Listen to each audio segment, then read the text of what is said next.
Good morning, everyone. So I hope you are doing well and enjoying your Thursday. Today's session is all about helping you to bridge the gap between your idea, your project, and the real world impact. And especially if your company is B2B and is trying to close collaboration with large corporations, government agencies, and other institutions. So, which in this case, the real impact means successfully closing a corporate partnership. I'm gonna pass the next slide, but today, after a quick introduction, we will review some of the common mistakes and failures that startups face in corporate partnership. Then we will explore seven key aspects of corporate partnerships that are most important for startups to understand, ranging from why these partnerships matter to the readiness checklist before you pitch to positioning strategies that you need to consider when you are reaching out to the large corporates. We will also walk through a real world partnership example to show what the engagement process actually looks like. And additionally, we will have two self-assessment mini quiz during the session today to help you evaluate how ready your innovation is for industry and how clearly defined for this kind of engagement. Uh, so we so before we dive in, I want to give you a little background on why I'm leading this workshop today. Before starting Pitcher Score, as you might know, some of you might know already, I was part of Plug and Play management team where I probably mentioned maybe during our last workshop, but I managed $10 million fund, focus on the earlier stage investments, build a portfolio that worth over $600 million, one IPO, multiple exits, and also I launched the Media and Advertising Accelerator Program in collaboration with major corporations like Amazon, Meta, Red Bull Media, AMC Networks, and a few other large corporations. So back in 2018, I secured about $5 million in enterprise agreements within just 12 months. Each is structured as a 3-year bonding partnerships. And while part of that success was due to timing and leveraging the string of plug and play brand, but the key strategies, insights, and execution tactics also play a major role back then. Helped me to accomplish something that hadn't been done at Plug and Play for a while. So for context, off the record, as you for you to good to know, Plug and Play generates over $100 million ARR, annual recurring revenue, from large corporations. So we are talking about a very large global operation to serve Fortune 500 companies. And as you might know, their primary focus is connecting startups with enterprises through an acceleration model known as an open innovation ecosystem, driving pilots, partnerships, and investments. So corporate partnerships, is a topic we could easily dive into for months. But my goal today is to give you a high-level overview to help you understand the key concepts and what minimum steps you need to take and on your end to be ready. So. To open the conversation, I would love to share some statistics about the startup challenges, focusing on enterprise solutions and corporate partnerships, and highlights the most common reasons for failure. So, a study shows that 60 to 70% of startups focus on B2B solutions and enterprise solutions struggle or ultimately fail to close deals with large corporations, which often lead to their shutdown. At the same time, many promising startups miss the mark when reaching out to potential corporate partners. Not because their product isn't good enough, but because of how they're approaching that. Often they pitch to large corporations too early, before their product meets the necessary standards or can pass commercial due diligence. Trying to or trying to partner before your product is validated can significantly hurt your credibility, because then the next time that you can go back to the same corporate probably is going to be within a year. and it might not be even existed at that point. So corporate expect you to be prepared with traction, a clear value proposition, and the ability to deliver. So make sure you are pilot ready and before you're reaching out to these large corporations. Based on the survey we conducted, I remember back at Plug and Play, the majority of corporations indicated that 99% of the startups approaching them believe that they are pilot ready, but in reality, they are not. So most are simply too early for meaningful engagement, which is why corporations often pass and they go to the silent mode and never respond back to maybe a scheduled follow-up call. Or simply, I can put it this way that the startup founders lack an understanding of corporate cycles and timing. Corporates don't move on a startup timeline. They plan by quarter, budget by fiscal year, and move through legal and compliance steps. So if you push too fast, you will create a friction. Align your basically ask with their planning cycles, and you need to be patient, but persistent. That is the key.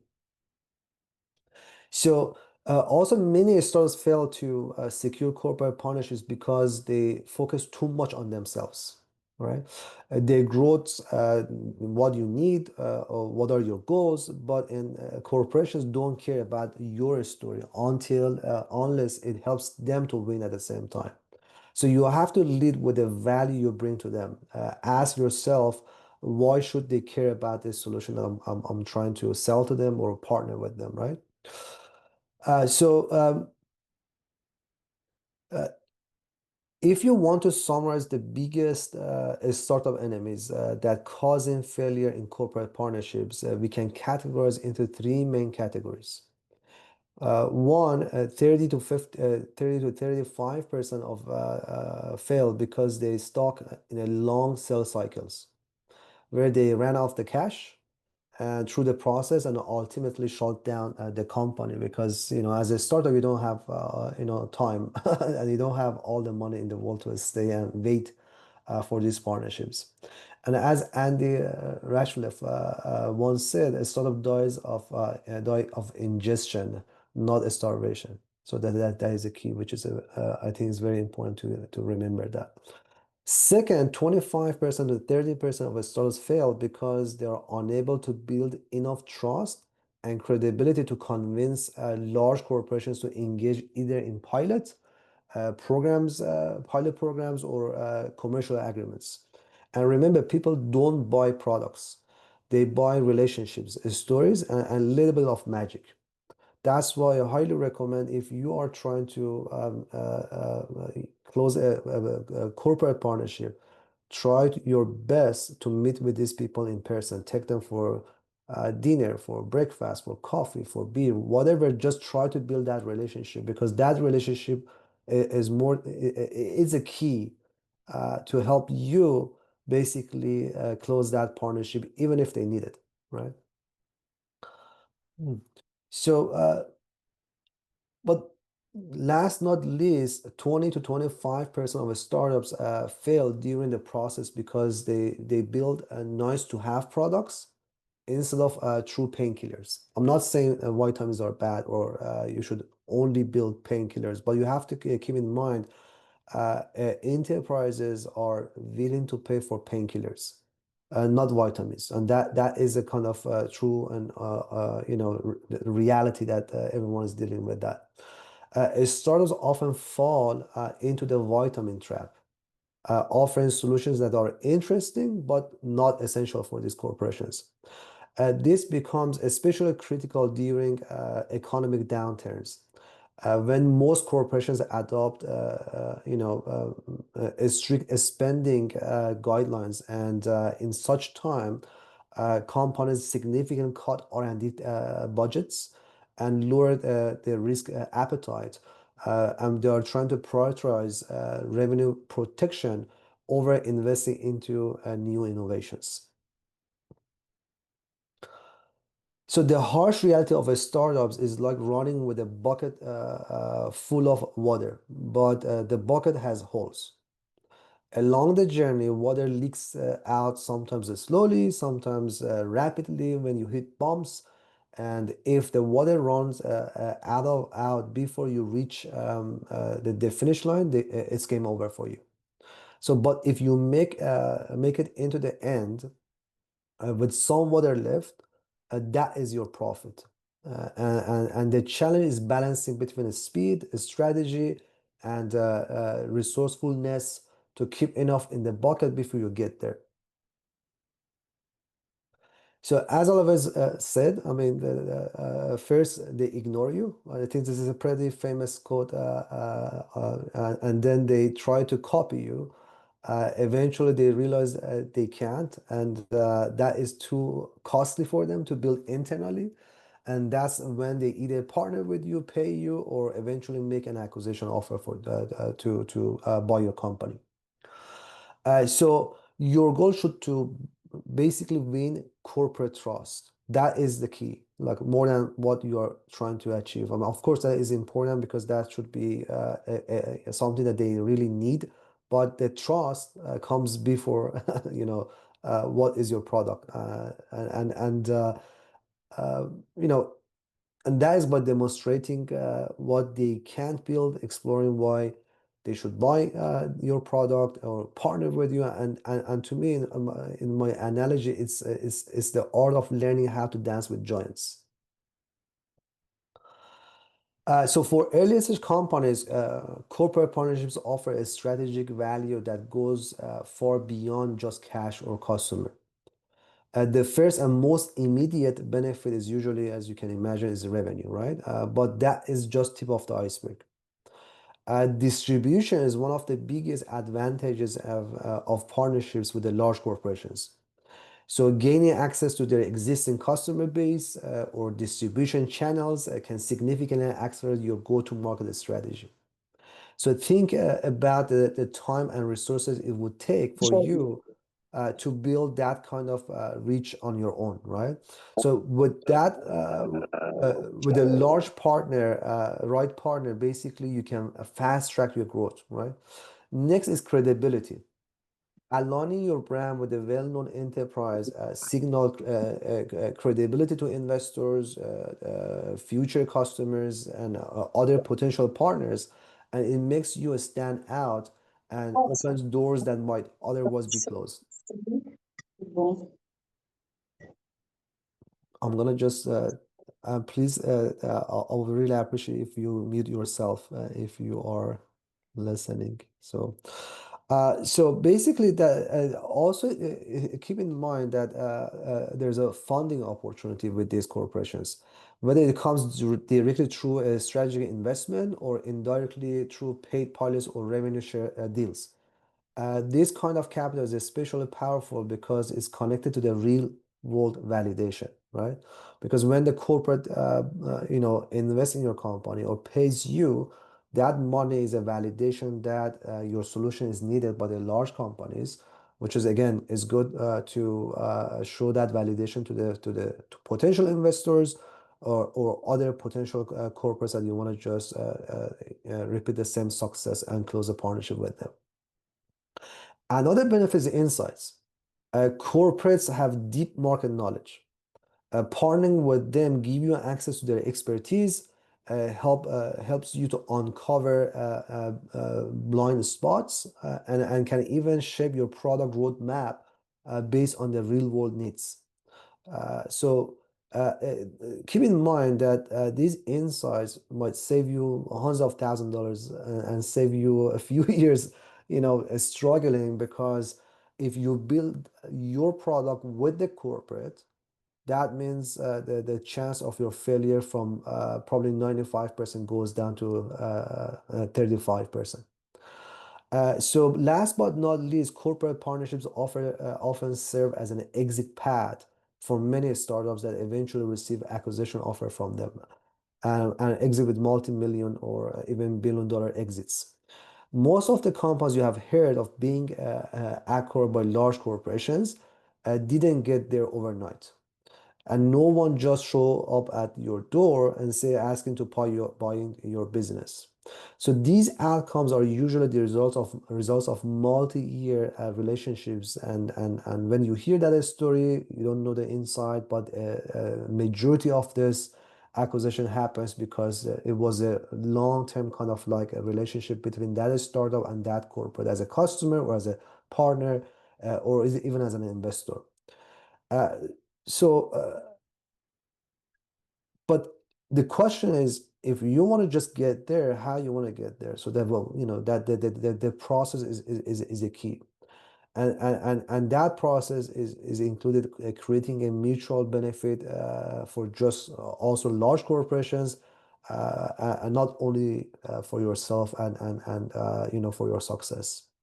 Because remember, they're looking for speed, innovation, and fresh thinking. That's why they're always open to hear new ideas and innovations, and hopefully with the hope to try and pilot it and become your customers. Because you are agile. You as a startup, you're very agile, and you can solve the problems much faster compared to large corporations, which I'm gonna just address in few slides and talk more about that. So that's why collaborating with the startups help corporates stay competitive, discover new business models, and foster a culture of innovation, which is very key for many of these companies. As you can imagine, that the pace of innovation is very fast. The companies like Amazon came to the market, Macy's of the world, and so many large dinosaurs that they couldn't adopt themselves with the pace of technology. They were out of the business in few years. That's why after maybe Amazon, experience, a lot of corporations learn a lesson that to stay close with the startups and try to be open to work with these companies. Otherwise, they're going to have the same destiny of those large corporations that filed bankruptcy and they couldn't become enough innovative to stay in the game and compete with the companies like Amazon I mentioned earlier. So, whenever we talk about corporate partnerships, it is important to clearly understand the difference between partnerships and customer relationships, which we can summarize into four key distinctions. Before diving into these differences, keep in mind in both cases, you will likely charge the corporate at some point. But the key here is how you position the relationship with the right mindset from day one. That mindset shapes everything from how you manage or engage, to the kind of value you create together with these companies and also we can categorize into four, subcategories and areas as you can see on my slide, including goals, engagement, outcome, and mindset. So when your focus is to make that corporate your customer, basically on the goal side, you provide a product or service to solve the problem. That's it. That's the end of the story. But when you take the partnership approach, basically you are trying to emphasize that you want to collaborate to create a mutual long-term value with that corporate. That's completely different mindset. Also, the engagement part. On the engagement part, when you're looking to that corporate as a customer, is all just transactional, right? You sign the contract and you have to deliver the services and provide the support for that corporate as a partner. But if you take the partnership path, become that's what we call it, strategic partnerships. Sometimes you might see on the LinkedIn people announce, "Oh, we are excited to, announce our a strategic partnership with JP Morgan." They don't say JP Morgan is our customer, or that word means that company using the mindset of partnership versus trying to make that company as a customer, right? So and then also the outcome is different. Look, the you will as a customer you get revenue and then through the sales and relationship. But when you take the partnership approach, you join basic growth.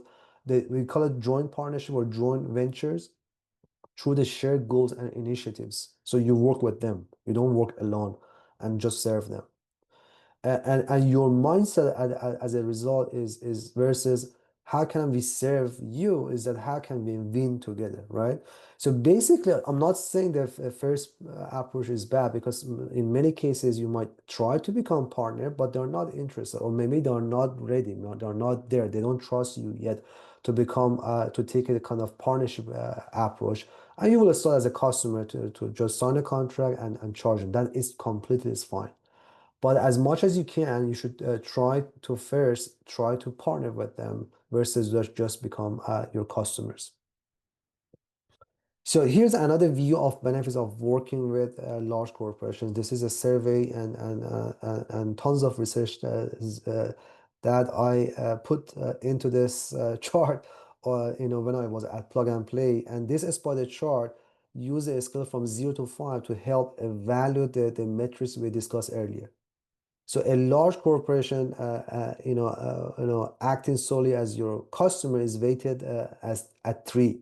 But if you look to this chart, gaining credibility, funding, and get insights from these corporations rank 4, which has a much higher priority compared to simple kind of single transaction that you want to do with them.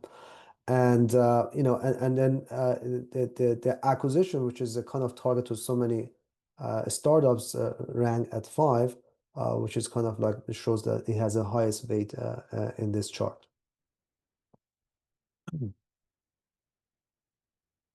So another topic I would like to discuss today is what corporates look for when they're starting with startups. They're trying to partner with the startups, and I mentioned this briefly in the beginning, but when they're looking into the startups first, that they look for innovations is to basically uh, they have to make sure that they can build in-house. So the first call and the second call, probably the most remember this that as you are pitching to them, they are trying to replicate your solution within their corporate without working with you. So basically, they are trying to see if they can build it in-house. Even if they see that they need it, you might get a second meeting and the third meeting that you're very excited. Keep in mind, as large corporations, typically the first question, as a rule of thumb, can I build this company, this product? Instead of going to hassle and partner with this startup, pay them, and having zero control, can I build it in-house? And then if they can't basically build it, then they say, okay, now I'm looking to the fresh tech. I'm looking to your business model and they're trying to see that how fast you can just innovate within your corporate. You're a startup. Also, the reason that they want to work with you because they want to access to emerging markets or audience. Typically, startups have a niche insights or early traction into a specific market. For you, might be $10 billion market or $1 billion market. For corporate that already has trillions of dollars ARR, you are very small. Your market is very niche. Even if you show that there's a huge potential in the beginning, they don't consider your company become a next Amazon or Meta or Tesla. They will look as you as a very small startup that is gonna just have a smaller segment, not as an IPO, not as a public company. So basically, they want to get access to this niche market because you're 24/7 taking shower, sleeping, talking, I don't know, walking. You just think about this problem. Corporates are not like that. They have 100 different things and priority to focus, which means you have a leverage, and that's why they want to just work with you. Another reason is a cultural alignment and risk, tolerance, which is important within the large corporations. So basically, they're looking for the companies that they can work within their structure while it's still bringing bold ideas to the table. So as you're building that relationship with a large corporate, they are thinking if you can be a good team member for them. Because at some point, if they give you an offer and acquire your business, that means you're gonna work for them, right? For a few years, right? Even though that they purchase your company, they acquire your company, they pay you food, but you have obligation at least 2 to 4 years. It depends what is that corporate to work with them, and they will give you an employee agreement. We call it golden cage, which you have to continue working on your idea and lead it. And at some point, when they feel that they don't need you anymore, or you want to leave after 2 to 4 years, then that is the end of the story. You will depart from that corporate. But the key here is that from the beginning, as you're evaluating this partnership or this strategy partnership or key become your key or anchor customer, they are thinking ahead of time if I can work with this team in 5 years, in 4 years, in 3 years. And then also so that means, also they're looking for a strong, committed teams, right? A team that is experienced, a team that is mission driven, and basically you are as you're pitching your startup to them, they are kind of you there is kind of they're evaluating you and your team at the same time too, right? So and then also it is important when they want to start working with any company, the proof of traction and execution is another reason that they want to work with you, right? Through the due diligence process. They're looking for evidence like revenue, user growth, early adoptions, signals, reliability, and product market fit. It is a chicken and egg problem because you might say, I'm earlier stage. I mean, if I was become established company, I didn't ask for pilots, but this is a challenge. This is a reality because in many cases, it's not about the money. They want your product. You might go to them and say, my product is 50% cheaper. And you might wonder why they don't move forward. You see, I'm shocked. Are they stupid? Why they're not moving? My product is 50% cheaper because they don't want to risk, their pipeline. They don't want to, that someone needs to sign off this partnership with you, right? A champion within that corporate should sign your invoice. That person is not going to put his own uh, reputation on a stake because by default, when they're signing an agreement, especially if they pay and allocate resources to the startup, if you get out of the business in a few months, that person is not gonna have lost their reputation. And next time, if you want to sign up something else, then the manager is not gonna trust that person to give him authorization. So uh, that's why it is important you guys at the same time that you want to just in the beginning I mentioned you build a relationship with that champion, take him out, invite them, and try to buy their trust because someone at the end should sign these papers. And that maybe they are paying $50,000 versus 25K. Your product is going to save them $25,000 a year as an example. It doesn't make sense for them to move from someone that has been working for 5, 10 years and replace them with you that you are not reliable because your earlier stage and might not be in business for a few years, right? In a few months, right? So that's why it is important to consider all this stuff, and the way that you can buy that trust, again, build that relationship. I'm emphasizing this many times because I feel that in many cases founders don't take this serious. I've seen that I'm talking, okay, go and meet this person. Oh, I have to drive 2 hours. Drive, drive, sit in your car, go and purchase something for like coffee and walk with this champion, because when you meet with these partners, your chance goes 80% higher to close them faster. And that's what one of the rules that we had at Plug and Play back then, and I believe is still is the same rule. You have to build relationships. We never sell product or services at Plug and Play. We want to run accelerator program, of course, and Plug and Play is all about acceleration. It's about accelerators. It's like bringing startups, connecting to the corporations. Corporations pay hundreds of $1,000s a year to Plug and Play because they want to basically get in front of the latest technologies and innovations they can pilot.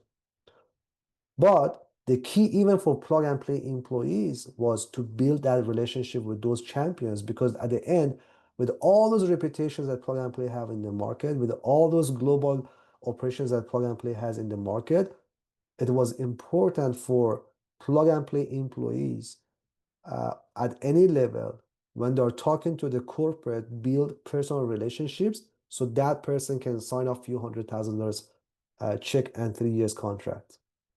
It is very funny, but I'm gonna go to that real example. But for to meet Amazon general partner, I traveled from LA to Barcelona in February. I remember it was Mobile World Congress to meet just this guy. How I traveled to Barcelona, I had a chance to meet with this guy for 15 minutes. So that's how you have to chase these corporates. And I want to meet this guy because it was funny. I sent him message, he never responded. Emailed, never responded. I tried to call him. I couldn't find his contact number. And but I learned that he's gonna be in Barcelona for Mobile World Congress as a keynote speaker. So it was a risk, and I took that risk, and I got 15 minutes. That 15 minutes ended up, as I'm gonna just go over the kind of real example at the end of this workshop, to $900,000 contract.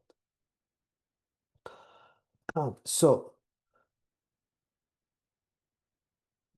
also the next important topic is reviewing the readiness checklist before you pitch these corporations. The first on basically the first on let me see, this one was that. Yeah, to summarize, the signals are looking for from top to the bottom, includes a clear mission, evidence of growth, a strong team in both tech and business, early traction, early market traction, and a company that meets all their legal and compliance requirements. Any corporate, if you want to just close any partnership with any corporate, you have to become first their vendor. To become their vendor, many times they're going to ask you for insurance. And they will check your company, and you have to meet all the compliance that they have. And a lot of us starts failing at this stage. So if you want to just go and work with a corporate, do your study based on your industry sector to see what are the potential, or if you know someone, ask them what is the compliance, because they have to onboard you as a vendor. If you are as a vendor, and then they will pay you. They can't pay you until you're not officially a vendor within their ecosystem. And to become a vendor, even if you have that champion on your side, and even if the champion sign off that invoice, if the compliance doesn't meet, the champion cannot do anything for you. So you have to take that also very seriously. Okay, so now I'm gonna go over the readiness checklist that I mentioned earlier. So if you look at the first item from the left side, is that we call it product market fit or validation. Before you approach a corporate partner, your product should already show sign of demand. This could be a form of, again, paying customers. You might have pilots, you might have LOIs, a lot of intents, or maybe you can show the strong engagement metrics to them because you are B2C, you're not B2B. So basically, remember that corporates want to work with the company that is commercial, the product is almost commercially ready, and not an idea. So if you are at idea stage, you can still contact them, but don't pitch to them. Just share that we are working on this. What are your thoughts? Just build that relationship, but don't ask for anything. Don't even pitch to them. Just having casual conversation to build relationships. So also the clear value proposition for the corporate is a key. You need to clearly communicate, what the corporate gains from partnering with you, as I mentioned earlier. Are you, is it kind of faster innovation? Are you giving them access to a new market that previously they don't have access? Solving a problem that they couldn't solve in-house? Maybe you have an example from their past. Whatever it is, make sure that the value is impossible to ignore. So before you meet with the partner, you have to do your own homework. Look at their historical data, try to read articles to see if they have been trying to build this in-house in the past, see if they try to partner with the similar companies. Look at their, if the company is public, look at their public quarter report. Because on the quarter report, on the call every 3 months, the CEO comes on the call on a stock for a stock market when they are kind of sharing the revenue. They will explain what are the top priorities for the next quarter, retain customers, innovations, R&D, whatever is that, you have to do your study. Don't go blindly to the call without having that clear value proposition for them. They will not figure out how to use your product. Remember this. Never the corporate, if they're on the call, they want you to digest from 0 to 100% and give it to them to eat. So basically, you have to give them a cook a steak or fish or chicken or vegetable and get and just eat it. You're the chef. Give it. Don't give them the ingredients and multiple options. Say, okay, you know what? Now we have done this. What are your thoughts? They're not gonna figure out for you. They don't have time. It's not priority for them. And most likely, what you will see is smile. Okay, we will get back to you. We are gonna continue our conversation. They go to silent mode because they said, okay, we don't have time for this. They're too early for us. Also, as I mentioned, the legal setup and capacity to deliver is something that they really dig into, make sure that they get into the partnership that the risk is low. In general, they know that working with a startup is too risky. That's why typically large corporates decide to work with post Series A companies, because they know that this company already raised $5 to $20 million. They know that if they raise Series A, that means already validated with the venture capital firms and so on and so forth. But again, it's still you have a chance. It's still, if you're working on a product, if you insist, if you try to work with them and follow all these rules, and if they see that you are mature enough to in conversations and your product is, and you can buy that trust, you will still have a chance to work with them, and they pay you basically. That means, again, make sure that you spend time on your compliance and IP protection, and give them confidence that you have operational resources available to serve that corporate uh, through their partnership. Mm. So now it's time for the mini quiz. I'm gonna just give you 2-3 minutes to open the link, but we are not gonna do anything today. You can just do this on your own time, but I want you to make sure that you can open it, and I'm gonna share the link on a Slack on Zoom for you. Um,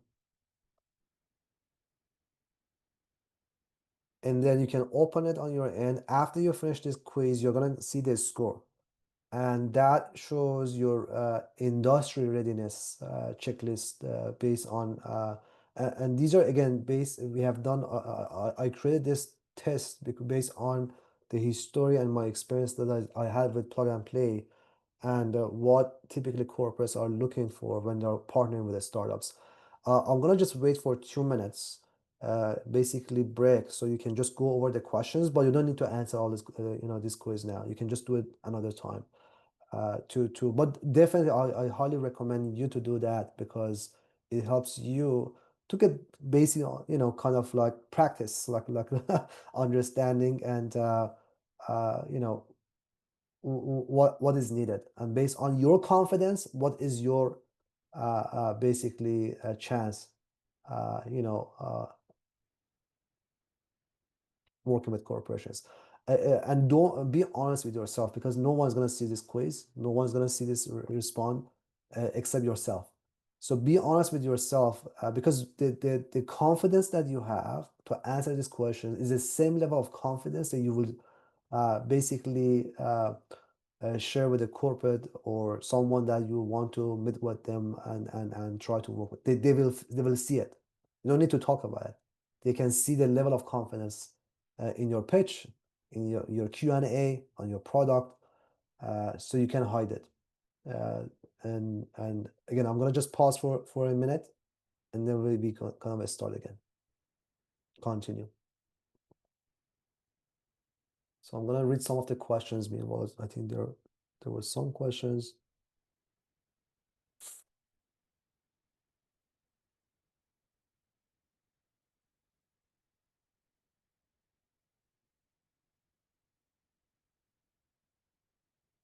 Lisa, I see that you have a question. I'm gonna just get you. Hopefully, we're gonna have enough time at the end.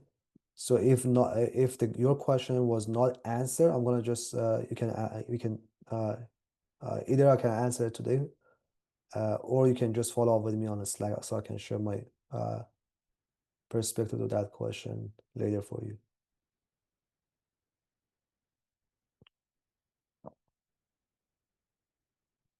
Okay, so I'm gonna just continue to be mindful of the time so we can finish on time.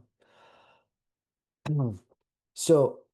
Uh, let's assume that you have completed readiness checklist and you're ready to pitch and engage with a corporate audience, right? So you need to make sure that your product is properly packaged in order to schedule call and present to them, right? So it is all about this is a topic that is very important. To create such a package, when you want to start engage with the corporate, start by again clearly defining the problem you are trying to solve and why it matters to the corporate you are targeting, and trying to close and work with them. Try to briefly explain how your product and solution address that problem, and be direct and business focused, and that is very important. Also, you need to kind of like look at your metrics and traction. When you are communicating with them through your sales deck or pitch deck or your website, whatever is or even verbal conversation, show the proof of what you have built and is working. It's not only technology, because for corporates, when you are claiming that my product is working, it should work. That is a challenge working with large corporations. With consumers, B2C model, typically consumers they have less sensitivity. If you have bugs, if some features are not ready, they're okay with that. They give you a mercy. They give you a chance to fix that. With corporations, they want a ready to go product. If you are looking for commercial contract, if you are looking to pilot and you have an MVP, that is okay, but you should bring your expectation much lower, because you want to show them a part of this the solution that you already have as part of your MVP and core product, to convince them that there's a value here and they cannot replicate it and they need to work with you, or they need to wait for you. But again, don't expect commercial contract coming out of MVP or something that. So the traction from the product side, pilots that you already had are the key, are very important. Also, the value to corporate, it is highlight the benefit for the business, as I mentioned. So these are four, uh, uh, you know, basically keys here that you need to consider when you are trying to engage with these corporations, from problem and solution all the way to integration or pilot ideas that you want to share with them through the conversation with them. So on the right side, so to package, you need a mini pitch deck.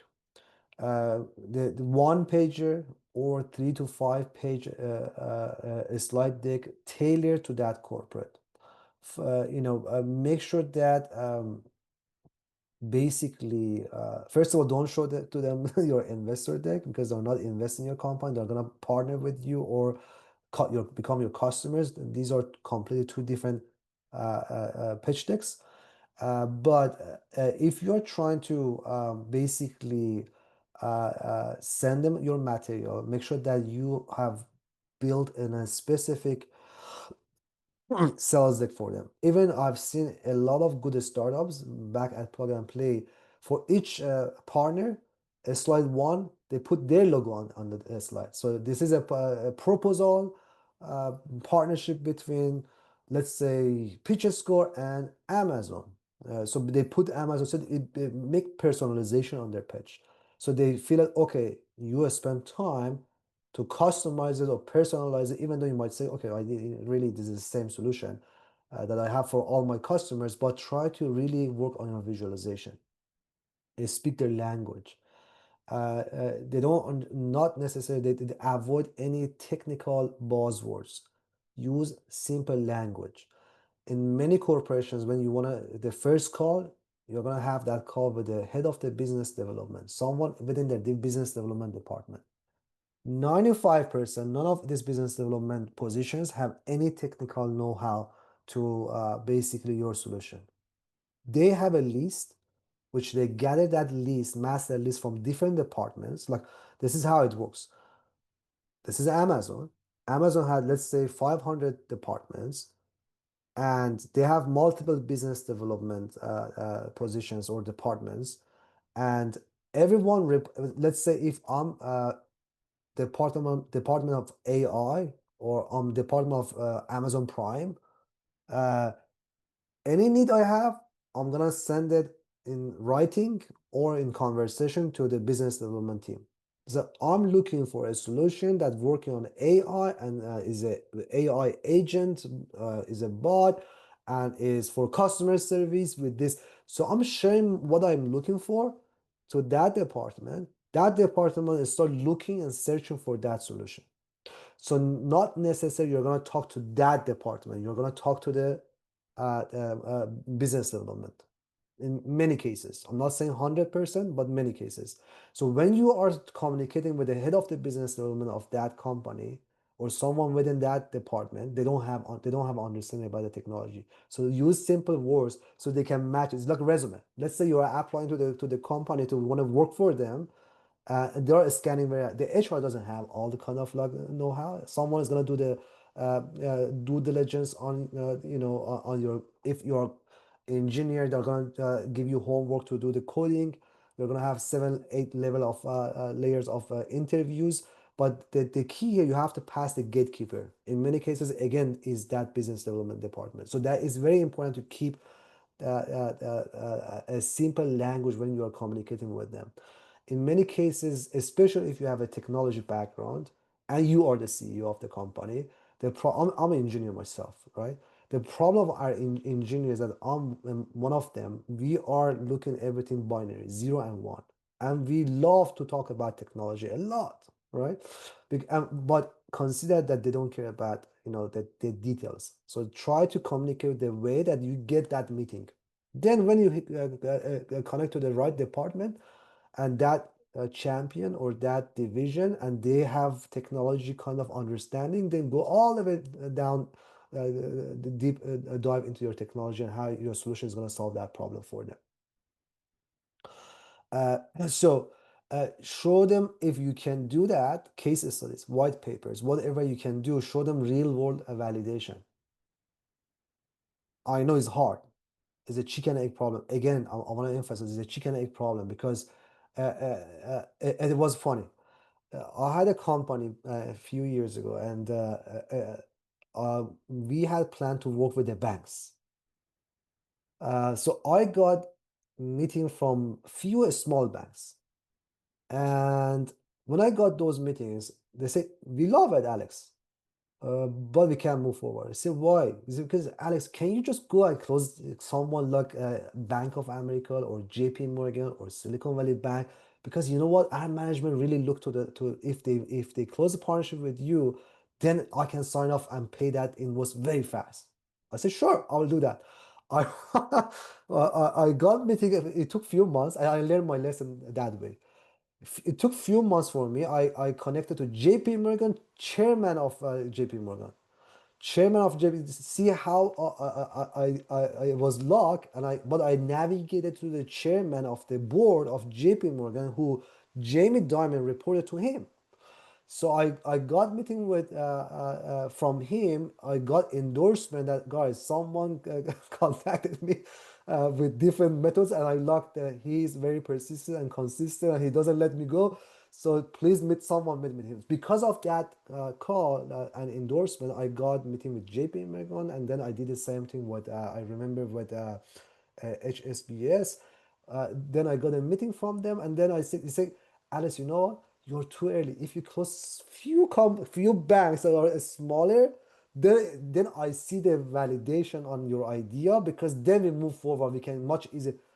So at that point, I realized that this chicken egg problem is very hard, but it's not impossible. Back then the technique and what I did, I gave the first two, three customers for free, 12 months access to our solution, no charging, just use it as much as you want, just try it. I got them on and then I used it. Okay, they're using, but when I got those customers, I faked it to make it. I didn't lie, but I didn't tell them the truth that they are not paid customers. I said they are, they're using our services, and I was right. I didn't lie. But what happened? Then I could unlock that lock to close like a few large corporate banks, financial institutions back then, and charge them. So somehow, I'm not teaching, I'm not giving you, I'm not recommending to lie to them, but don't lie. But you don't need to tell them everything, right? So that's the key. So again, quantify the mutual value. You need to is about quantification. You have to quantify. It's not about quality. It also is about quantity as well. Always suggest a pilot. Give them a low risk first step. As I mentioned, when I see that I can't charge these large banks, and basically I stuck in this loop, I offer them a very low risk, pilot to as a first step. So I drag them in, and when I drag them in, then I start to play around with the other companies and say, okay, you know what? This champion from this bank is using our services, and this, how much is that? And then when you have more names, then I remember the first package I sold was free back in 2013.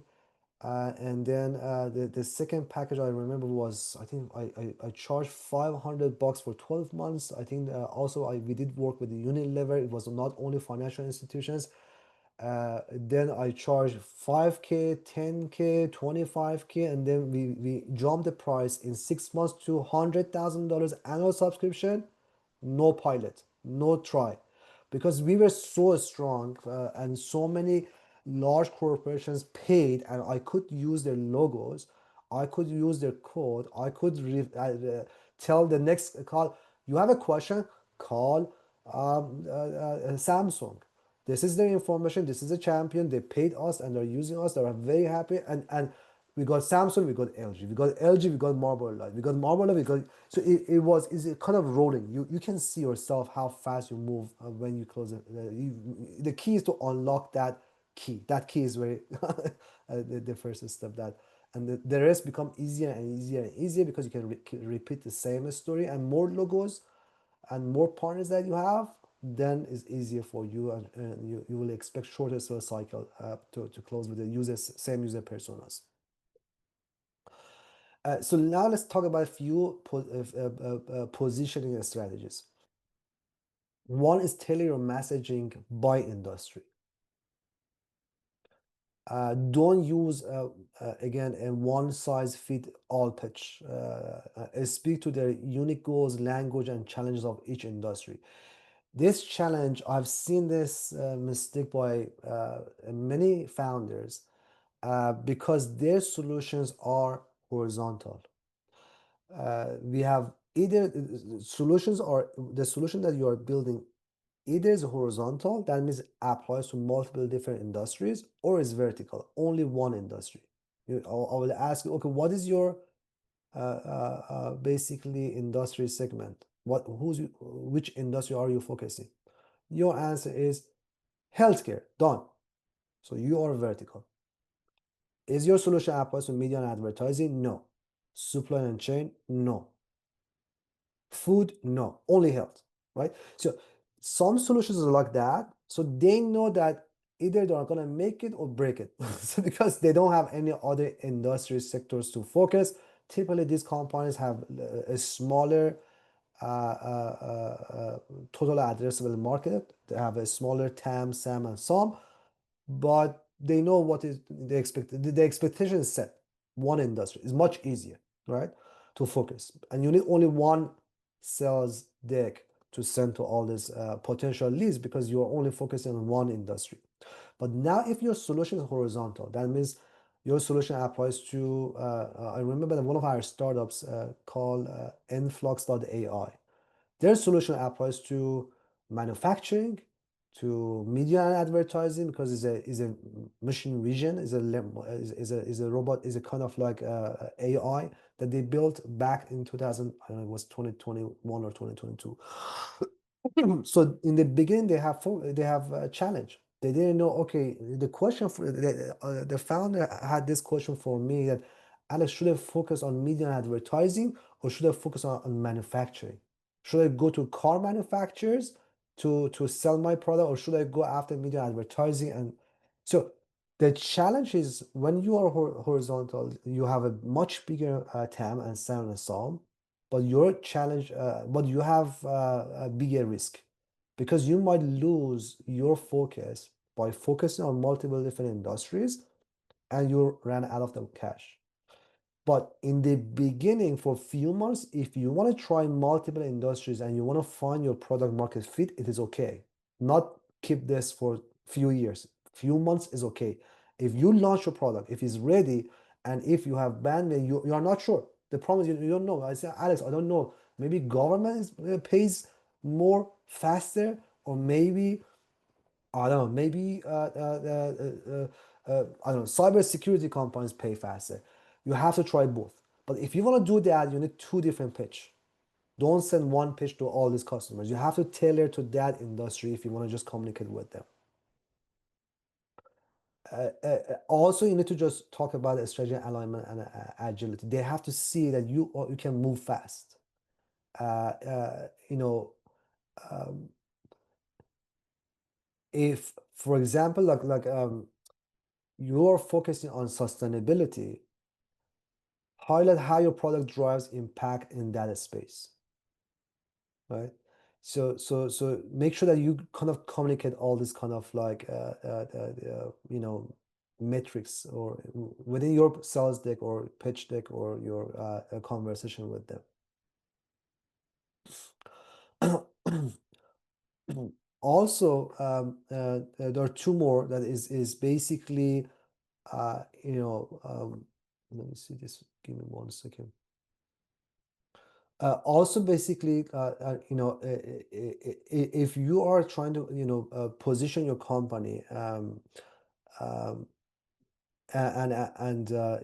within within these large corporations, basically, if you meet all these three alignments that we discussed earlier, it should be your goal. So basically, your goal should be hit in the middle, this triangle. The combination of all this kind of like messaging, strategy goals, and deliver the speed and flexibility. And this is your sweet spot, right? In this chart, in this on the right side, you can see that if you have tailored messaging and strategy alignment, then you have custom corporate fit, 1 out of 3. So it's not enough. If you get a strategy alignment and agility, then you have a scalable innovation partner. So you hit the second metric of the corporate. If you tailor messaging plus agility, then you have dynamic market reasoning to give them basically confidence to work with you. When you have again all of these three, that means you already hit all these three, then your chance is the best to work with the large corporations.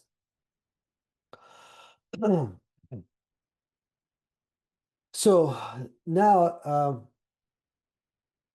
the most important factor for you, as I mentioned, that I want to emphasize here is agile.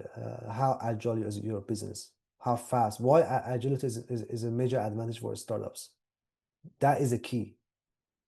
So basically, remember why large corporations have resources and reach. They often move reach, and maybe they have a big customer list. They have, you might think, okay, they have all the money in the world, but they often move much slower, super slow, slowly due to internal processes, the same components that I mentioned to you, which you need to meet, right? Their risk management, their legacy systems that they have, it is not easy for them to move fast. That's why they're trying to work with. That's why agility is the only one of the best uh, cards that you have to win that battle. So your agility as a startup is your superpower and your secret weapon. They don't have it. They can't do it. You have this and they don't have it. So you have to keep remember that this is something that you have to really invest and you have to keep that agility. Otherwise, you don't have any other, you might say, I have a technology, or I have a patent, or have so many, but again, you have to you have to show them the agility. You have to keep that pace because that is what you are looking for, because that is what it helps you to move fast, act fast, adopt fast, test fast, and innovate fast, pivot fast, right? Something that they can't do it over a night, right? So that means they can't build the speed that you have, and they can't focus. If you look at I don't know when it's gonna be the next quarter like report on the stock market. If you go for you is good as if you're I encourage you to join some of these calls, watch live or after the fact, like when the CEO of these public companies reporting about their progress and the revenue.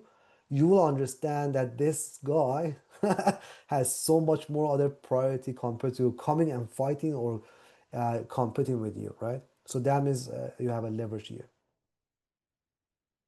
So to start to compare essence to corporates briefly, again, you know, your faster decision making process that you have. They have a very, very painful, long process, and which is they can't beat you. You are only yourself and your co-founder. You can make a decision within a minute. Maybe within the 10 minutes, you can pivot. If they want to do the same thing, if even they know this is something wrong, it takes months for them to make that pivot, right? So uh, you have a chance to stay close to your users, your customers, your partners, right? With one email. Because of the bureaucracy and the compliance that they have and the legality of every single word that they want to say or send you in the email, they can't stay close to the customers. That is the biggest challenge that these large corporations that they have, right? And again, you can focus on execution because your companies are already lean on operation on everything, and for them, they have to juggle between multiple different priorities and product lines that they have, right? So again, this could be a very good way to compare your company to a startup and why you have a leverage and you have to should stay agile. So let's do another quiz. I'm gonna wait for I don't know how, we have time. We have time. So I'm gonna share this link with you. This is a second quiz that I want you to spend 2 minutes. Again, uh, see the questions. You can come back, always you can come back and answer those questions again. But I want you to, to spend a minute or two uh, uh, to review the questions. And that could be good for you to understand if you have a, right now is a time for you to engage with these corporations or not. So among these two quizzes, it gives you different perspective. to better understand the timing that you want to engage with these corporate partners for your solutions. So I'm going to pause for 2 minutes and then we're going to continue.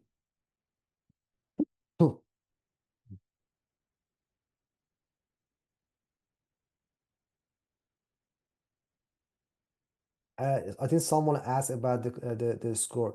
At the end, you will see the score, and you will see that there's a guideline. There's a chart that shows that the score hit within what bucket basically. I think the answer to your question, if 58 is a good, I think you have to just look at the kind of the screen that the last screen of the questions, the quiz.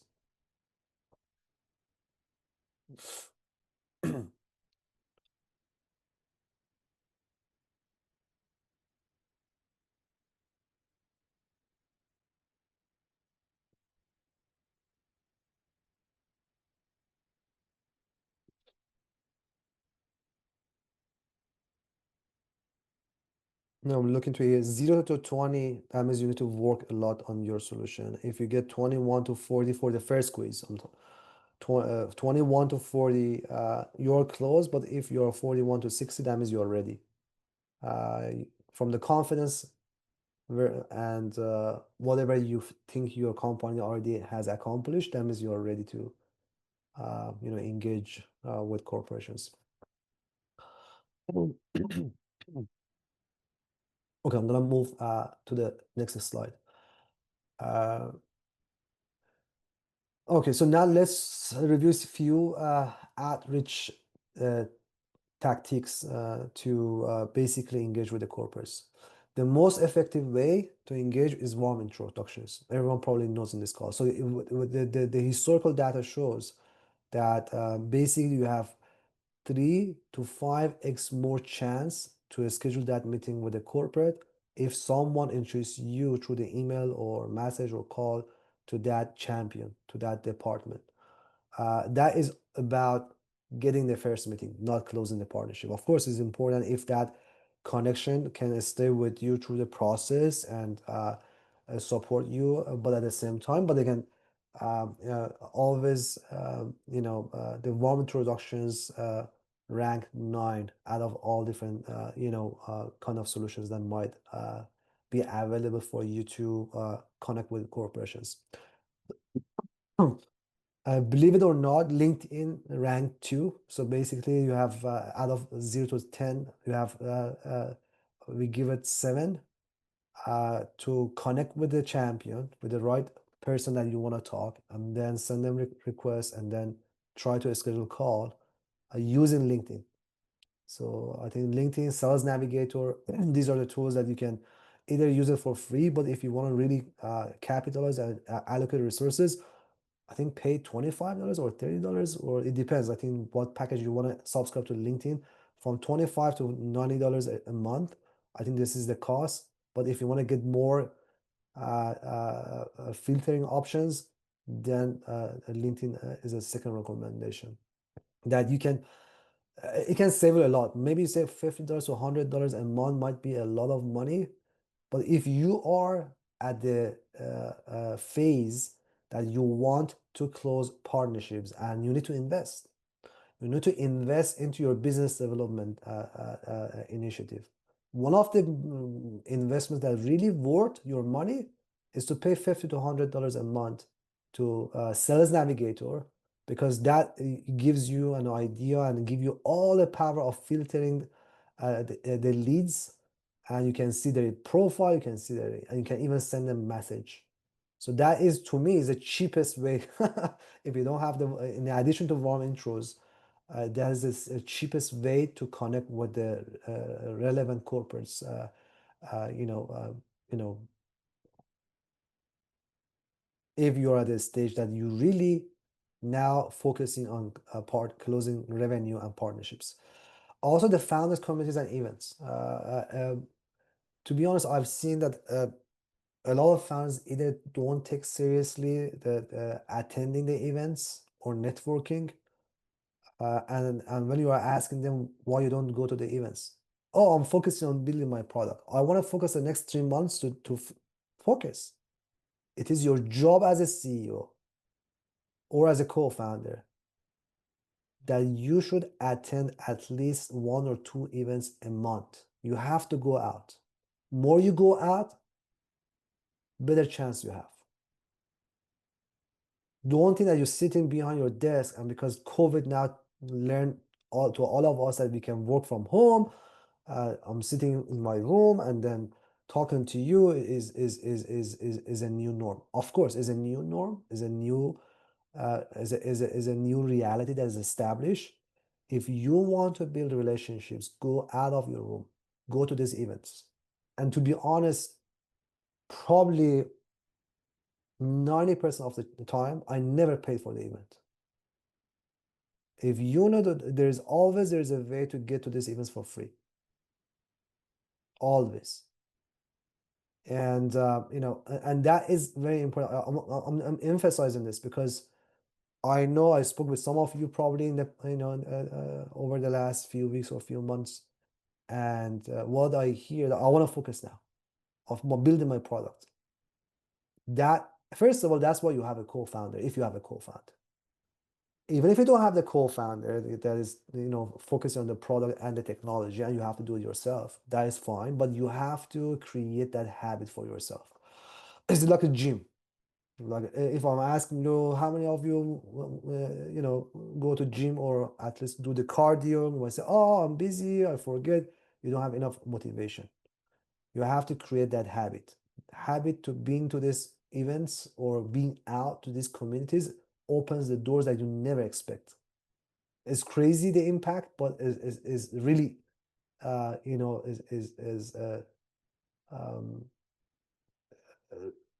really kind of impactful of what you're trying to do. It opens the doors I never thought before. Then accelerators and VCs, right? That's why you're part of Pitch Score. That's why you might want to be part of other accelerators. That's why you might want to just raise money from venture capital firms, because VCs and accelerators are one of the gateways to large corporations, to government agencies. But remember, there is no red carpet. At Pitch Score, Y Combinator, Plug and Play, no matter where you go, there is no red carpet.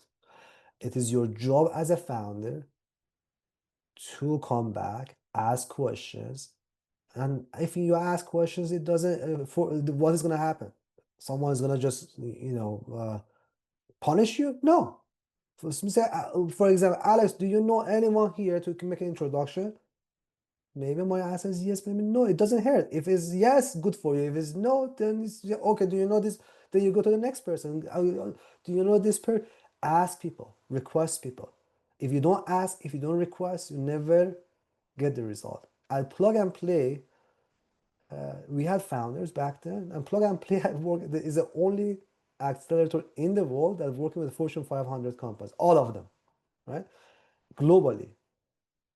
Which is equity free. So basically they rank as you don't pay anything to Plug and Play.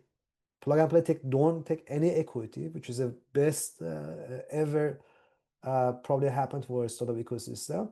But the corporate will choose your solution. So basically you submit your application, you meet with their teams, they put their solution in front of the corporates. If the corporates give you ranking, like let's say if you're building a solution for biotech or healthcare, you go to the biotech healthcare, they put your solution into the list and they present top 100 solutions to their corporates in healthcare, let's say in this example, and then they choose top 25. So the Plug and Play typically can put 1 or 2 companies, maybe if the partner see the potential into the top list, but in general the corporates choosing the company. So the point I'm trying to make, I've seen the founders back then, and they came after a few months saying, Alex, Plug and Play program was not good for us. It was I didn't get anything. No one called me. I said, "Oh, what do you mean no one called me?" I said, I was waiting for that someone called me from the corporates. I said, "Are you kidding me? You have all the connections. Your job is to call the program manager, the head of the program, the partner, ask for introduction, chase them. And you just sat for 3 months and say, okay, who's gonna serve me the best dinner? No one's gonna serve you. You have access. It doesn't mean you have access is the end of the story. You have access, now you have to use the access. And that means you need to follow up for that access to make that success happen. So the next one is smart cold emails. Cold emails is still are one of the most efficient and at the same time stupid things that work within the ecosystem. Um, I don't know, maybe I mentioned this in my last in our last workshop, but if you really want to get to someone in a corporate, there is one answer. You will chase that person until you hear no. If you don't hear no, that means that person doesn't know you existed. And you think and make pre-assumption that that person, the answer is no. Get the meeting, try to call people. I'm not kidding. I think I mentioned last time I called many people when I was at Plug and Play for partnership, but I called, I remember that was the CEO of TripAdvisor, and I called the CEO of Booking.com. These are huge travel and hospitality, like the largest. The guy was shocked. The guy was shocked. How did you find my number? And saying, the public and the data. I did my best. I to get to you. I won one meeting from your team because I knew that he's not gonna spend time with me. He was shocked. I got a meeting with his team. That didn't go anywhere with TripAdvisor back then, Plug and Play, or with Booking.com. But I got a meeting. And they told me, no, Alex, we are not going to join media and advertising access to Pokemon Plug and Play as a partner. So the key here is that call them, text them. Investors, I mean, this call is not about investment, but if you know an investor and you love that person be part of your company, invest and give you a chance for 15 minutes or 30 minutes to call that investor. They are looking for outliers. Outliers means someone that doesn't follow the guideline or rules. I'm not saying go and go and on their home walls or go to their home. All I'm saying, text them, email them, and try to see who is the mutual connection. Try indirectly through connect with this. Do whatever you do until you hear no from that person. Otherwise, that means you didn't do enough job. You spend your sanity, your money, your financial status, your family, and jeopardizing and putting everything on risk. Never try.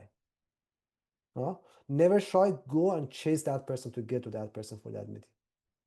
And there are so many tools out there. Seamless AI. There's zero bounce. There is open public databases. Buy. It's cheap. It is very cheap to buy email addresses. For one email address, probably you're gonna pay a few cents, 10 cents, 20 cents. Buy and purchase that email if you don't have the email. Seamless AI, I think Payman has better kind of like insights about these tools. They can ask him later, but there are so many tools out there with few dollars you can buy 100 emails. Pay that money, buy the email and send the email. You have to spend, this is the investment into your outreach, to your business development. You can't do it for free. You have to spend something, right? If you don't have money, then find another way to get that email. Right? And then also, one thing that is important, I think this is something that typically majority never uh, take this seriously. Majority. Sometimes even myself. And that is public engagement. The rate is low, I agree, but that should be part of your daily routine and job to leave a comment on a person that you want to meet on LinkedIn, on X, on different platforms. You might think it's stupid, but it's effective.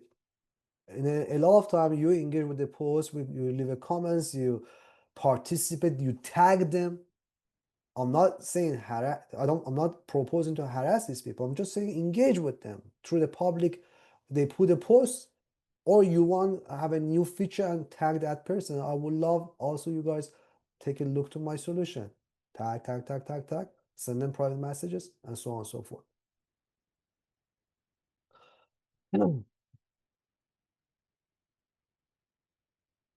So the type of corporate partnerships, in summary, in short, one is pilot programs. Test your product in a low risk environment within the corporate ecosystem. That's why we call it pilot programs. I want to pilot with this company. I'm not saying we are at the commercial contract. We are piloting with this XYZ. Because corporate typically try to try it before they commit, right? And through this process, it is a great chance for you to build that trust and prove the concept to them. And because it's a lower risk, typically the pilots offering pilot to these corporates even for free. That is,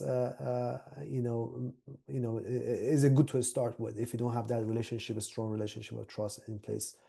Uh, the second one is distribution deals. Distribution. So basically, leverage a corporate channel to scale your reach. So you're not trying to sell something to them. From the beginning, you contact that corporate and say, you know what, I can just, how about I have a solution. Again, it's the same process. You have to convince them that your solution has a value, but you don't charge necessarily the corporate. You charge, yeah, basically you do a revenue share with them.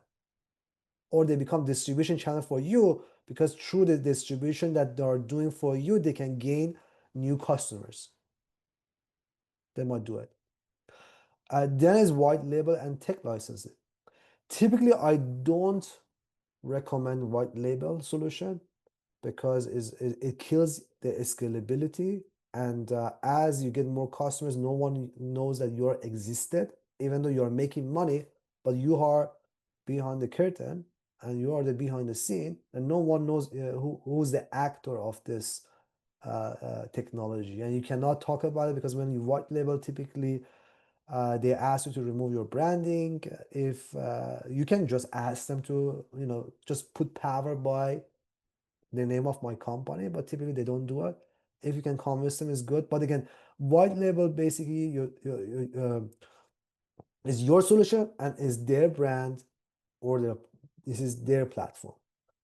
Um, it, it, my suggestion is that go to the white label solution or licensing, like tech licensing, when you don't have any other solution. You don't have, you can pilot, you can convince them for distribution, you can do the joint ventures and your co-marketing.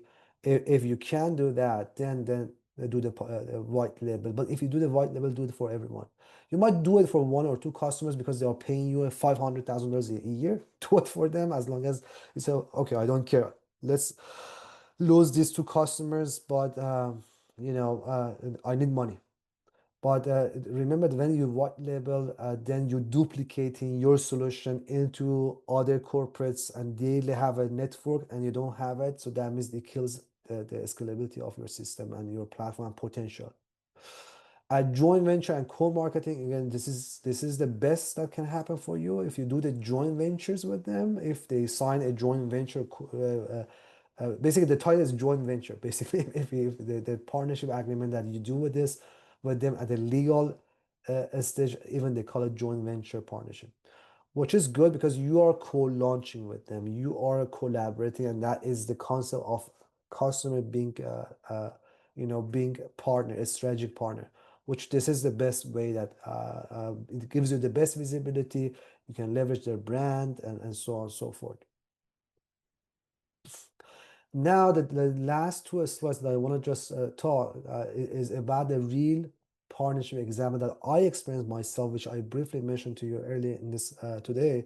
But I want to walk you through a real process. Keep in mind what I mentioned to you about plug and play, how much there is revenue, the reputation, they're based in Palo Alto. So this is a real example, right? And that was my first deal I closed.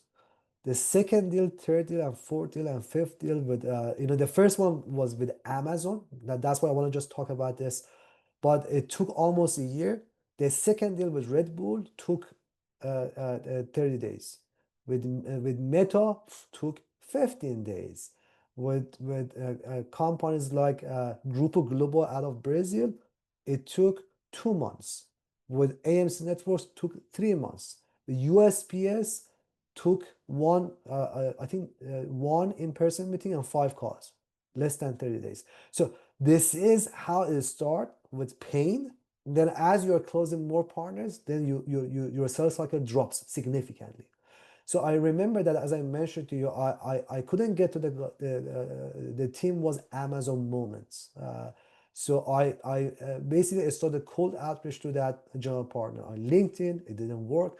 Finally, I traveled to Barcelona. I spent $5,000. It was not out of my pocket because it came from Plug and Play, and because I had a kind of budget, so I used that money, and it was a good trip, and it was fun. But also, the intention was to meet with that person.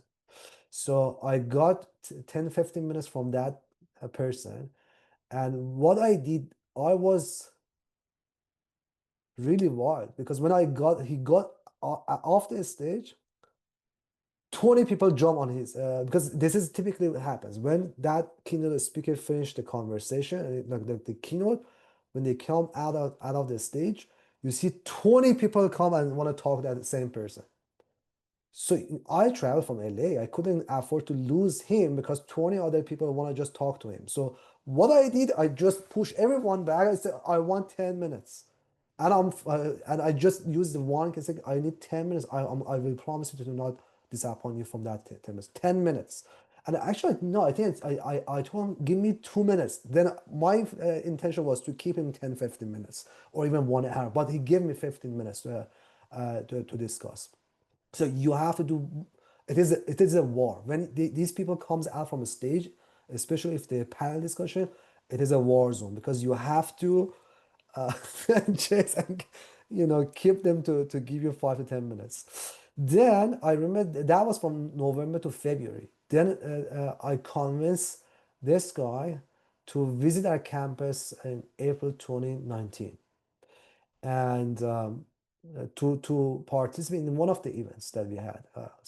Again, this is really good, even with no cost. I highly recommend you, if you have an enterprise solution, if you want to partner with these corporates, do the online Zoom webinars.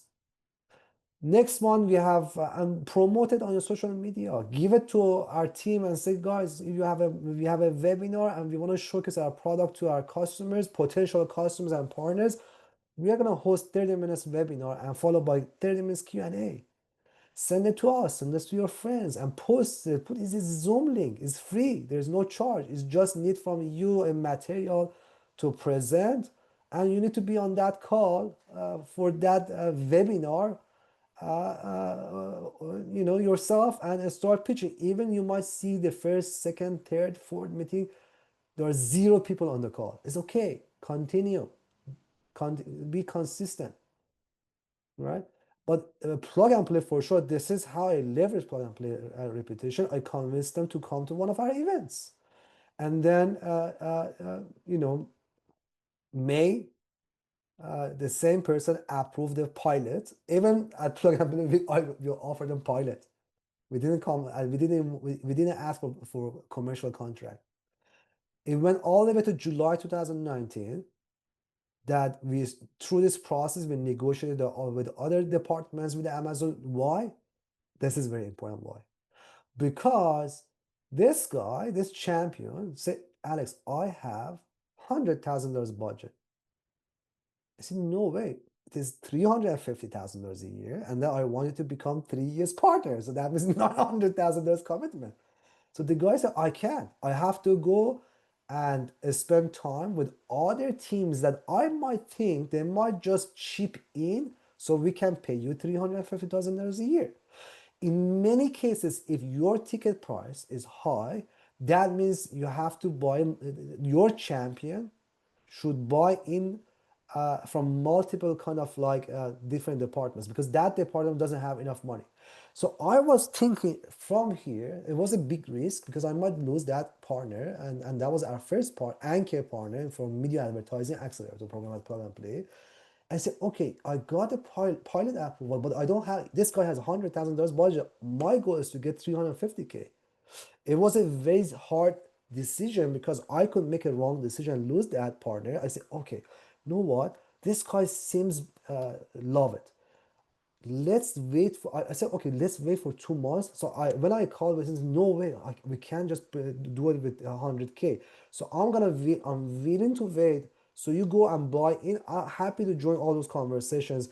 And from May, June, July, 3 months, this guy is spending internal to see which other departments are interested to fill up that $350,000, partnership request that I had.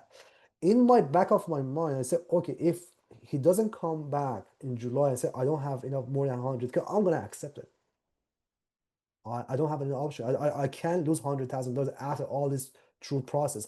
But he came back and said, okay, I have a good news. We have a buy-in. So from July to August, end of August, it was all legal process. And Plug and Play has 24 at Plug and Play.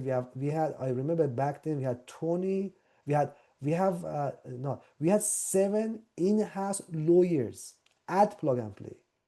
And as you can imagine, Amazon has a very big legal team, right? But from July to end of August, it was all, I couldn't do anything. I went to our legal department and say, you know, what is the news? Are you guys? No, Alex, we can't short this cycle for you. Not Plug and Play in-house lawyers, legal team, not Amazon. No one, you are caught. Basically, when you get to the legal process, everyone is caught until the legal team finish the documentations, asking questions, clarifications, and you can't shorten this. No one can help you here. So basically, there is no shortcut here between stage 5 to stage 6. And then finally, we won that deal, which was actually there was 350K, not 450K. So it was I should correct this, but this is $350,000. We closed that partnership with Amazon. So if you look at the process from November 2018 to November 2019, it was all process. What we did, if we summarize what we discussed today, from the step 1, I tried to scout. I had a persistent and I tailor the pitch to this guy. Step 2, which I got the meeting, I try to speak their language. I try to share the same vision and outlines, so for potential partnerships, why they should become our anchor partner, what is the future looks like. And my goal was one thing: at the end of the meeting, to get the follow-up meeting. My goal was not to sell this guy. My goal was to get the follow-up meeting. And then at step 3, I try to bring this guy to somewhere, to our events in Palo Alto. We gain reputation, build trust, build friendships.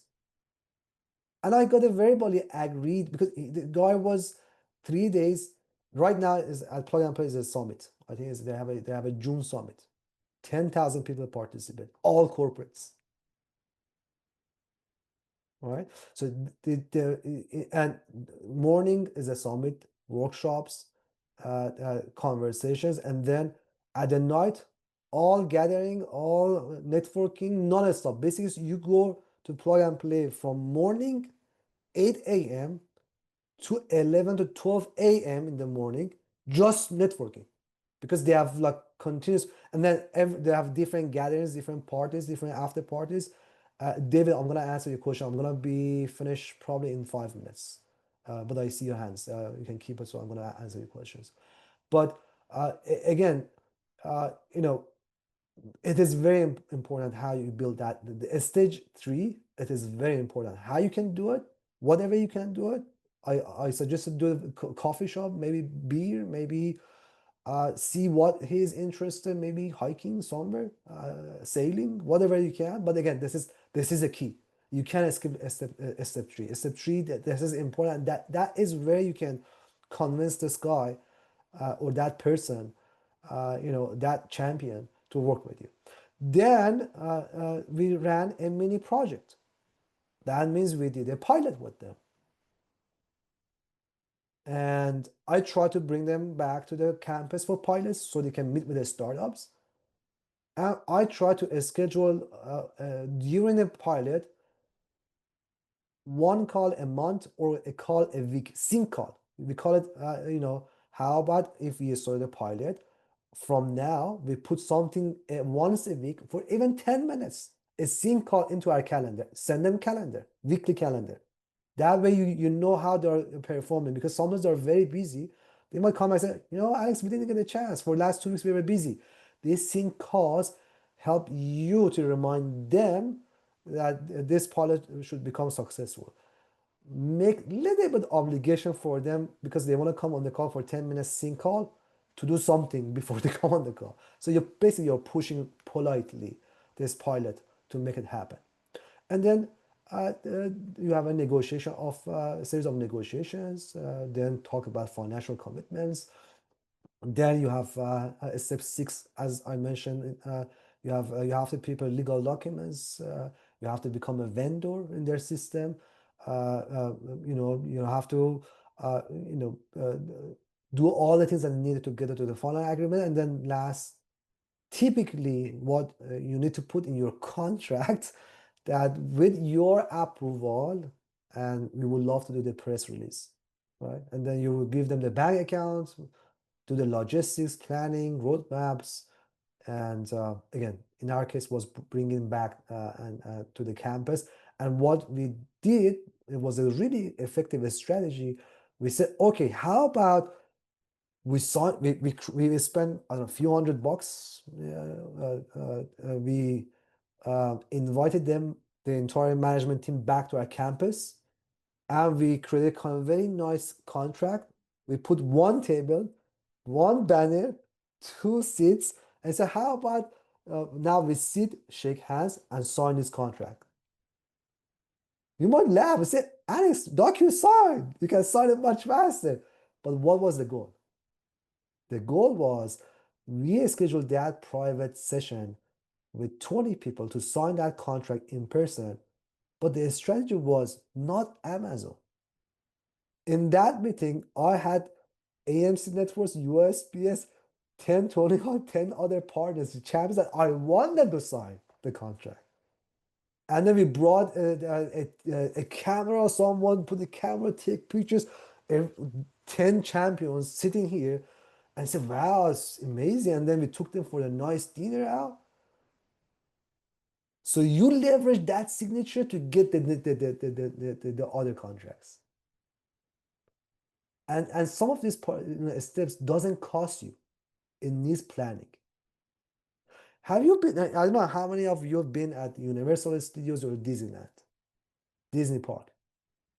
Why do you think even we as an adult love to go to Disneyland?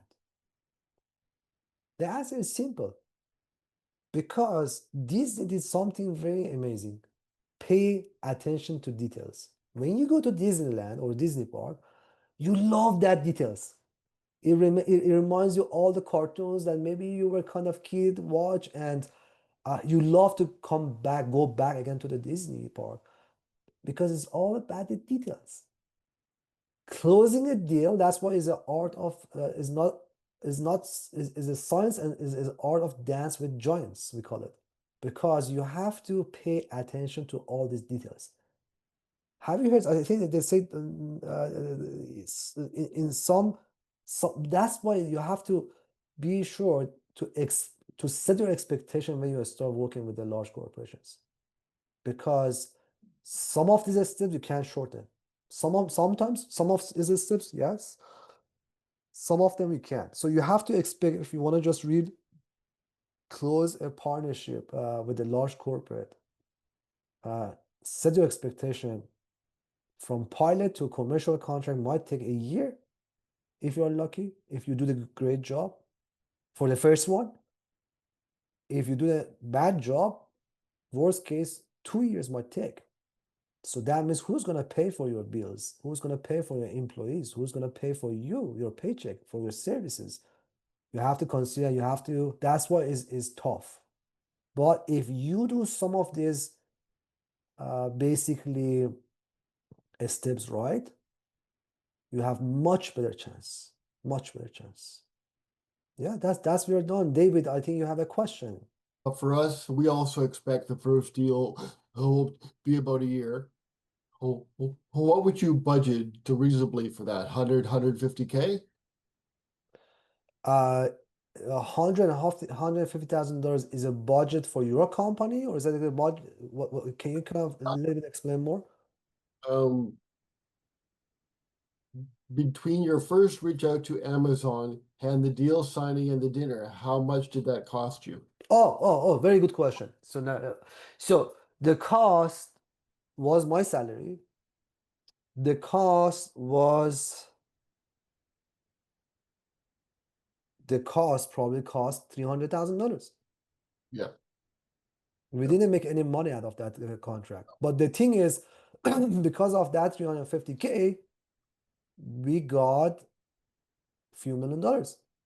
3 years bonding contract. So that was the key. So that's why don't typically expect your first deal is gonna bring you money. Yes, we as is plug and play is different. Maybe it's not because plug and play you have to host events and then the expectation is high. Then um, and it was my salary was I was not cheap and and I had employees, so I think it was the cost for 12 months to build that program. I don't call Yeah. it build that 12 months. That, yeah, we spent few 300 maybe $300,000 for 12 months, but that was not cost of Amazon. That was the cost of building that platform, which then we were able to onboard Amazon and other partners. Uh, and my second question, um, in hearing this, I we've always intended to go to IPO, but I'm thinking about exit a lot more now.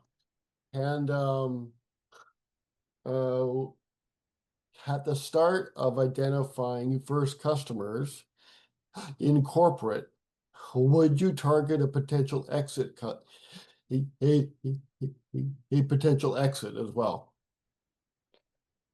So basically, let me just make sure I understood the question. So basically, the question is that when you are starting talking to these corporates, you want to just think about exit to that corporate at the same time in the beginning. Well, I mean, if we, I think at some point, uh, we might be offered an exit by S&P, for example. Would they be a natural first target partner? Could be. Okay. It depends, it depends. Sometimes you do that partnership because you need money. You say, I need to close that partnership. I need to get it. You don't have any other plan beyond that point. And I did it in the past. You know, we, um, it is very interesting. Now I can just share. It's fine. I don't afraid to share that story with you guys. Uh, one of the large banks in the US want to buy Pitcher Score back in 2020, 23. Right. So the conversion was 15 to $20 million. They want to purchase the company. If they purchase the company, Pitcher Score was not here today because they want to just merge it into which that bank filed bankruptcy. Otherwise, probably we were not here today. Right. So it is funny that you're saying that when we started to talk to that bank, the plan was to charge them because we needed money. We needed sponsors. I started didn't have a plan to exit to that bank. But when we started a partnership and then they say, wow, okay. Then you see something that I couldn't see it before in the past, right? It depends. Sometimes you might see that path. Sometimes you might not see the path, and because you are desperate, or maybe all of us are desperate as an entrepreneur in the beginning, you have you want to just move fast because you need money, right? I know a founder that is building his company for the last 10 years because she's rich. She doesn't, she does, so it's simple. She's rich, she doesn't approach investors, and she's keep spending and become a, I don't know, maybe hobby for her, but again, and she's successful. Actually, some of these founders become very successful. They don't, she's not in rush. She's not in rush. Maybe you and I are in rush because maybe say, as I need to close this partner and I know they are not gonna add extra value to my future of my company, but I need that $50,000. Do it. Whatever, Well, however you can stay live, do it. Right? But sometimes you strategically, but that's why I say LinkedIn Sales Navigator, right? Go to Sales Navigator, see who's your target, add, because these targets, that means you're not desperate. You want more than just quick cash from them. You want no, them, it depends. okay. Thank you so much. Thank you, everyone.